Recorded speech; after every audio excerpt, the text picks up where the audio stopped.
Vlera e një personi bazohet në shkallën e meritave të tij. Le të thellohemi në konotacionin e këtij hadithi në dritën e Kuranit.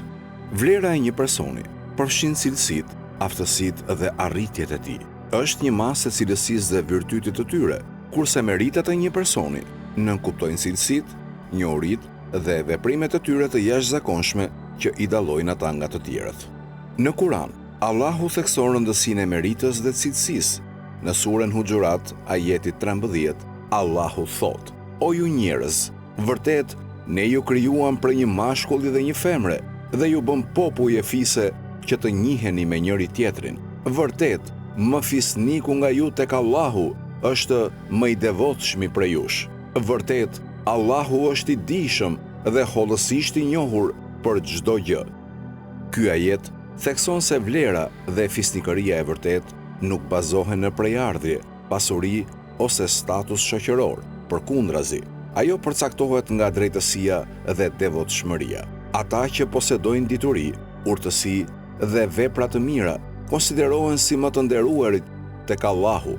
Për më tepër, në surën Isra ajeti 70, Allahu thot: Dhe ne i kemi nderuar bijtë e Ademit, i kemi bartur në tokë e në det, i kemi furnizuar me të mira dhe i kemi furnizuar mbi shumë nga ajo që kemi krijuar me përparësi të caktuara. Ky ajet thekson se Allahu i ka dhënë bekimet e tij njerëzimit dhe i ka nderuar ata mbi krijesat e tjera. Ky nder nuk bazohet në atribute fizike ose pasuri materiale, por më tepër në potencialin për zhvillim shpirtëror dhe drejtësi. Duke menduar mbi këtë thënie, kuptojmë se vlera e një personi nuk përcaktohet nga faktorë të jashtëm si pasuria, bukuria ose statusi shoqëror. Në vend të kësaj, ajo bazohet në meritat e tyre, e cila përfshin diturinë, urtësinë, devotshmërinë dhe veprat e tyre të mira. Për shembull, nëse një person zotëron njohuri të gjera dhe e përdor atë për të përfituar të tjerët, vlera e tij rritet.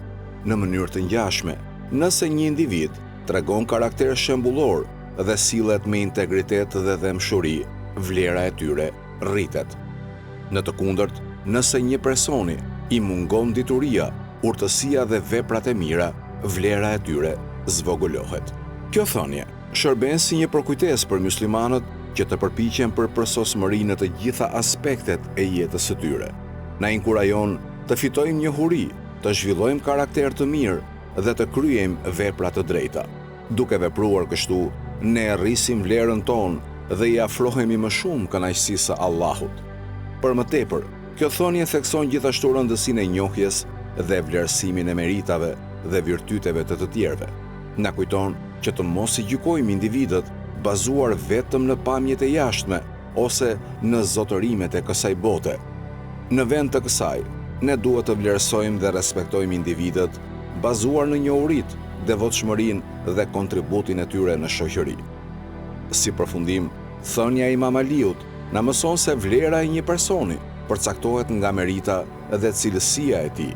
Ai thekson rëndësinë e diturisë, urtësisë, devotshmërisë dhe veprave të mira në ngritjen e vlerës tek Allahu.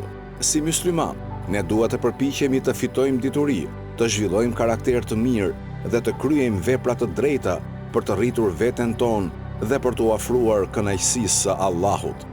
Allahu na udhëzoft të gjithëve në rrugën e drejtësisë dhe na dhënë sukses në këtë jetë edhe në botën tjetër.